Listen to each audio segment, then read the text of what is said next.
bonjour. Je remercie toutes les personnes qui sont présentes et celles qui m'ont organisé cette journée. Je suis Luigi Flora. Je suis un patient chercheur, posture impliquée. Je suis un malade chronique qui est devenu chercheur du fait des innovations que je constituais dans les milieux associatifs. Donc, je vais passer tout de suite à l'histoire des liens d'intérêt. J'ai eu des liens d'intérêt il y a quelques années avec une entreprise des nouvelles technologies, et je trouve que c'est important parce qu'on ne peut pas aujourd'hui dissocier. Il faut savoir que l'industrie pharmaceutique investit massivement aujourd'hui dans tout ce qui est le digital, et je pense qu'on ne peut pas l'extraire. J'avais une question, une petite joke là à Jonathan, je voulais savoir s'il avait des liens d'intérêt avec l'industrie agroalimentaire, parce que l'histoire de la Madeleine, ça m'a un peu même mis en poésie, et un système assez quand même fin fait partie des stratégies qui peuvent être employées. L'histoire des liens d'intérêt, en fait, c'est un truc qui est assez compliqué.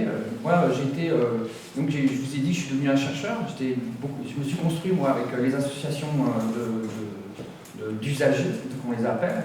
Et en fait, les associations d'usagers sont financées par l'industrie pharmaceutique. Et je vous ai parlé tout à l'heure d'un lien d'intérêt avec un entrepreneur dans le digital. Et je vais vous expliquer en 2 minutes comment je suis arrivé en fait, à avoir ce lien d'intérêt. C'est que j'ai essayé de proposer des solutions avec le public, je n'ai pas réussi à les financer. Je pense que ces solutions sont des solutions qui permettraient des économies au système de santé français, mais en gros au système de santé dans les pays occidentalisés.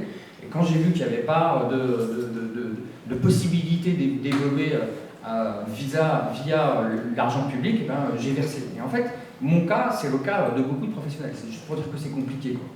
Et puis, les associations d'usagers, ben, elles ont de l'argent de l'industrie pharmaceutique parce qu'elles sont dans les mêmes situations. Si elles veulent faire des choses, elles sont obligées de passer.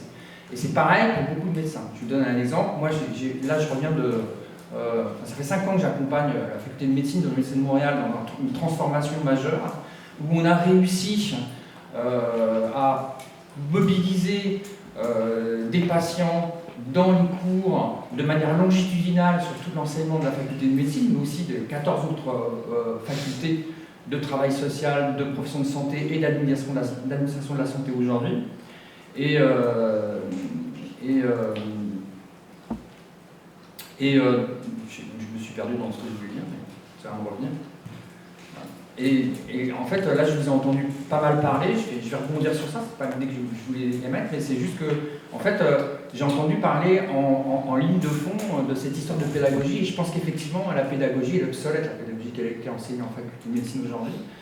Mais ce qu'il faut être conscient, c'est que même à cette occasion-là, je reviens à l'idée, parce que ça m'est revenu depuis que je suis revenu, j'ai rencontré pas mal de doyens de fac de médecine, et à chaque fois qu'ils veulent faire une innovation, vers qui ils se tournent? Vers l'industrie pharmaceutique. Parce que les facultés de médecine sont étriquées dans leur financement. Donc c'est aussi c'est-à-dire que les individus sont sous pression par rapport à ça, les institutions sont sous pression par rapport à ça, et c'est donc un problème complexe. Et je ne vous dis pas ça pour dire que c'est impossible, parce qu'on est là et qu'on émettra une solution, mais c'est juste pour expliquer ça. Et pour les nouvelles pédagogies, je rebondis avec l'expérience de Montréal.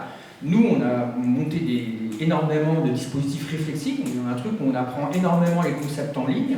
Donc l'apprenant peut apprendre en fait, au moment où il le souhaite et pas au moment où on le dirige. Et en arrivant à faire ça, donc c'est une somme d'investissement quand même pour l'université, mais en arrivant à faire ça, on fait des mises en situation. Et ces mises en situation demandent qu'on ne soit plus dans un enseignant pour 200 personnes ou 300 personnes. Et donc ça a des coûts dans l'administration et la gestion même de l'institution. C'est juste une mise en bouche, quoi. Ce que j'ai entendu, et je me suis dit ce matin, je vais faire une chose, c'est que comme il y a eu une consigne qui a été donnée auprès de gens motivés, parce que vous n'êtes pas levés un samedi matin, parce que juste pour voir ce qui se passait, je pense que vous êtes tous motivés, j'ai pris un indicateur. Et pourtant, moi, j'ai horreur des chiffres, mais voilà. Donc, je me suis dit, voilà, je vais essayer de voir, il y a une consigne au départ, c'est de se présenter avec ses liens d'intérêt.